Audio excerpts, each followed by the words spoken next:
Ilibot ko kayo guys dito sa upuhan. Ito, may damage na siya. So, kailangan ng isprehan to. Ayan. Kunti pa yung kanya mga bunga. Ayan, may mga bagong mga bunga siya. Ayan. Mahina pala to sa lamig guys. Kaya kukunti ang kanyang bunga. Di tayo makapasok kasi nga maputik ang kanyang daan. Bagong patubig sila. Ito. Or putik lang to.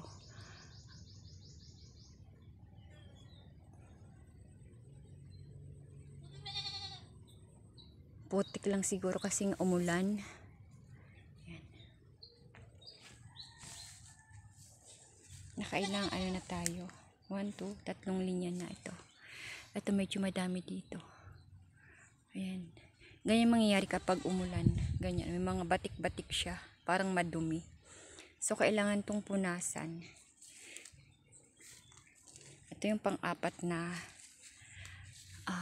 linya. Karamihan pala madumi. Dito sila kumukuha ng patubig or pag-spray. Nilagyan na nila ng tubig para ready na lang sa pag-spray. Tapos ito yung kanyang bulaklak.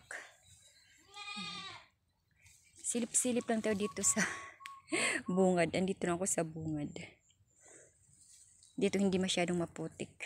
Pero kapag pumasok ka dyan sa loob, sigurado, paglabas mo, madaming putik ang paa mo. Ayan. Pang-5 na yan. Ito pang-6. So, ayan o. Maputik siya. So, dito lang talaga tayo sa labas. Tingin-tingin lang tayo dito sa labas. Kapag tuyo na yung lupa, pwede tayo pumasok doon. Sa ngayon, dito lang muna. May mga part na konti yung kanyang bunga. Tapos may part naman na madaming mga nakabitin. Ay, madami din doon sa dulo. Ayan, sa gilid. Yun nga lang problema niya ay mababa na. Malago na ang kanyang mga dahon sa taas. Kaya bumababa na siya. Tingnan niyo ang kanyang bunga. Malapit na sa lupa. Kapag madami, ay, ito ang nangyari sa bunga nila. Oh, ayan, oh. Yan, nabubulok siya. Ala, ang dami. Yan, oh.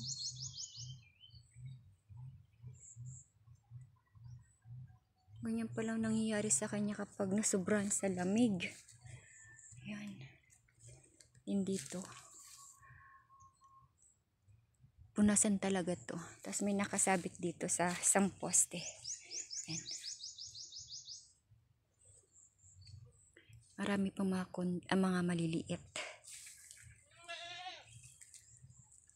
Sana tuloy-tuloy. Yan, madami na. Ito, matutuyo na siya guys. Ayan o. Pag ganyan. Hindi katulad nito na fresh. Yan. Ito, second to the last na hallway nila. Maputik dito. Kaya dahan-dahan tayo. Age, dumubog ng impa ko.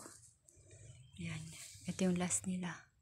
Hanggang doon sa dulo. Yan. Tingnan yung kanyang bulaklak. Yun.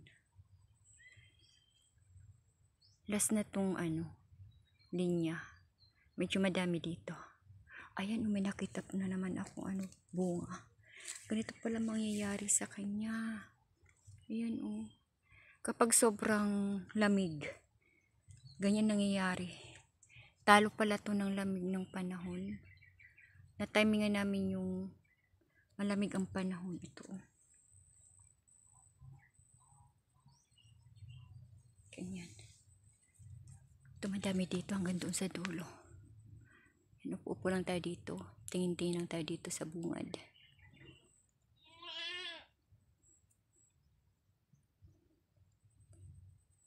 Hanggang dulo siya, madami din. Tapos dito sa gilid, may mga bulaklak. Ala, pati pala yung bulaklak guys. Ayan, ayan, malamig kasi kapag madaling araw. Sabi nila, talo daw to ng malamig ng panahon. Ang sabi. Yan, natutuyo yung kanyang mga bulaklak. Kaya hindi natutuloy sa kanyang pagbunga. Sayang. Ayan, oh. Ayan, nandito na ako sa bungad. Tapos yung katabi niya palagi sa mga maisan. Ayan, hanggang doon yan sa dulo. Pila-pila yung pagitan nila. Malalaki na rin kanyang Ayan, oh, malapit na. Yan, malapit na kasi tutuyo na ang kanyang mga balat ng mais. At yun lang guys. Thank you for watching.